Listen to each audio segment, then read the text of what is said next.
Two. Alright, good. Hello everybody. Welcome back to Tea Time with Maurice and Tyi. We are happy to do another podcast for you all to continue with our theme and the importance of mental health. So last time we talked a little bit about mental health in terms of physical health. Yes, physical health, exercising, eating right, things of those sort, and how that plays a role in us just embracing our fullness and who we are. But now we want to talk about mental health in terms of the mind, yes, the spirit, yes, a little bit. Let's get a little spiritual. Okay. You know what I mean? So if you could define mental health, so I know there's a lot of books, I know there's a lot of definitions that we can quote from, but if you just had to off the top of the head say what mental health is to you, how would you define mental health? I would define it as alignment between your mind, body, and spirit, so you feel fully aligned. It is the psychological and emotional well-being. I think what that looks like is clarity, balance, and peace. I like that. That's how you know you reach the peak of I'm at my highest point of my mental. So give me an example. You say clarity. Like, so a little bit more about it. I think it is, what are your thoughts looking like? So a lot of times it can be very cloudy or foggy. And so when things are clear, you are grounded in your thinking process and in the way that you process information. And you're clear to make decisions, and you're clear to see the world for what it is. There's no cloud or any fog between you. I love that. I love that. So my thoughts, which are very much in alignment with yours, is mental health is really your ability to be one with yourself and really get to know yourself and not have external things blocking you from that process of becoming, right? So you're becoming, I genuinely feel like we all have a destiny, we all have a purpose and a plan for our life, but it's our goal to start that process of figuring out who that is, right? Yes. And there are a lot of things that come in our lives, people, situations, institutions. You know how we feel about institutions. But there's a lot of things that genuinely try to block you from that process of becoming. And in essence, mental health, being mentally healthy, right? Being mentally stable is I'm really able to do this work and block out the distractions. I think in addition to blocking out distractions, it's also like realizing how those people, situations, institutions have traumatized you. Yeah. Because we'll be traumatized and won't know until we're triggered. Yeah. Until something happens to us and we have an out of character moment, and it's like, where did that come from? You have to unpack that to get to the root of it, to heal your trauma so you're no longer triggered. And then for me, that's freedom. I have no triggers.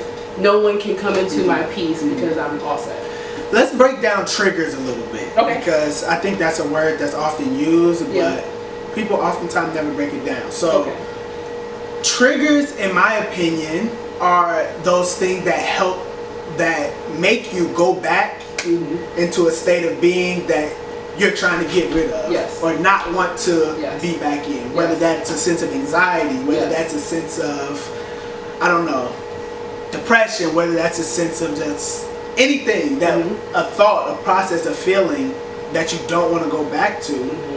It triggers, something can trigger you to make you or remind you of that feeling. I think of it as a direct poke to any traumatizing event. It now pokes that, because a lot of times it'll sit in your system and idle, so it'll be untouched. A trigger is a distinct poke to that traumatizing event, and then depending on our biology, we react to things differently. So for someone might be poked and get hyper anxiety. Somebody else might fall into depression, which is completely opposite of anxiety. Somebody else will have a PTSD moment. Somebody else will freak out, crying. We all sort of react to it differently, and that's why it's important to know what your triggers are, so you know when that anxiety, that depression comes, what to do about it.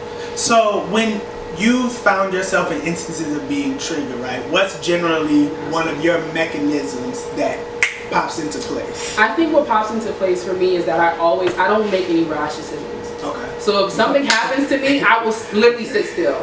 Because what it gives me is a moment to literally process what happened and how I'm feeling about what happened. So if my instinct is to react or retaliate or do something, I'm now sitting in my peace and just processing what's happening to me. Just don't make any rash decisions. That is me. We're the same person. What? same person. Because I'm like, in those instances of being triggered, I find that there are people who can instantly just pop off. And whatever energy is given, they can give you that same energy back. But if I'm triggered by something, it's instantly like process. I gotta process this for a second. How am I feeling? How did that make me feel? Trying to process where that came from. Because I think you and I are very much people who try to always bring positive energy to whatever space we're in. So if we're triggered, we're just trying to figure out, all right, so where did that energy come from? And like, you're assessing it. But at the same time, I think we have to put ourselves in a position where I'm losing track. It's all right, I can edit this out. No, you're fine. I was gonna say something else about like having a moment of stillness. I think when you're self-aware, you can now have empathy for other people. So if I'm self-aware about things that maybe hurt me or things that I feel is toxic, I now look at somebody else and say, okay, they're reacting to me this way or they're triggering me in this way. Now let me assess and give them empathy and understanding, because they might be going through something as well. Because I'm self-aware about what I'm going through. It allows me to have more understanding. And then I don't wind up popping off or having anxiety or all the other things, because I take a moment just to process. Kudos to you. I mean, that's a blessing to genuinely be able to do that, because there's a certain level of mindfulness that you have to partake in to at least assess that person for their humanity. And that's hard, and that's hard work. Like, no one's perfect, right? Like, there's always going to be instances that challenge you, but I think once you start to do it, you start to do it in every single situation. For sure. What are some ways that you engage in mental health practices? So what are some practices that you engage in? I have to touch, feel, be around nature, because it grounds me. It brings me back to God. So for me, it is fresh air. It is being around water. It is being around any type of living thing. And my favorite is plants. Because for me, if I'm feeling toxic, if I'm feeling in bondage, if my surroundings aren't free, it then compounds that. So I need to get somewhere where I have complete freedom, and then I can focus on myself. So I would say getting in touch with nature immediately. If I feel like I'm going to have a breakdown or I'm feeling some type of way, go to a park, go to whatever. What about you? So for me, mental health practices, I don't know. Church for me is just I really feel like when I'm in church amongst the saints, amongst the believers, I feel like a fish in water in a lot of ways. And whatever negative energy, thoughts, or whatever may have been on me coming in there, I've just gone through this process of knowing that once I cross those thresholds, I'm letting all that go. Like I'm coming here to let all that go. That's why I'm coming here. I travel. I live in New Jersey, but my church is in Connecticut. So I drive an hour and a half to each week. Let all of that go, and I dance. I praise God, and it's really a process of just like looking up so that I can just like release and shit. That's very much for me. I love that. I think too it is practicing how to communicate how I'm feeling.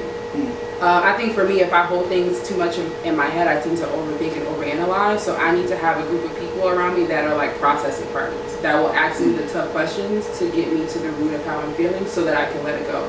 I'm a thinker by default, and so if something happens, my brain already starts running, and that to me can cloud my judgment, and so I have to I have to communicate immediately. And sometimes if you don't have people around you to support you, I will pull up a voice note and be like, I'm feeling to get it out of my system and onto something else. I need to work on that. That's something that I could genuinely work on, because I'm the type of person that will just process things, and I think it'll take up too much time and energy processing when I could just release it in some productive way. And oftentimes that's just saying how I feel and getting off your chest. Because it's taking up real estate in your mind. That's how I think about it. But black men, we ain't talking about stuff. Y'all need to learn. ASAP. I ain't talking about stuff. But you're only hurting yourself when you do. That's a fact. Literally, you're only hurting yourself. So we can pick up. So I think black men, we just don't like talking about Why? this. I just think there's a certain level of vulnerability that comes with expressing your inner parts, right? You're feeling whatever you might be feeling, there's a certain level of vulnerability of like letting that go. And for instance, for me in particular, being hurt or somebody doing something to me that hurt me or made me feel really bad, I don't know, I just feel like there's a certain level of vulnerability that I have to give up to actually let you know that you hurt me. So what is giving up? If you give up your vulnerability, what does that mean for you? What's the next step? I gave it up, now what?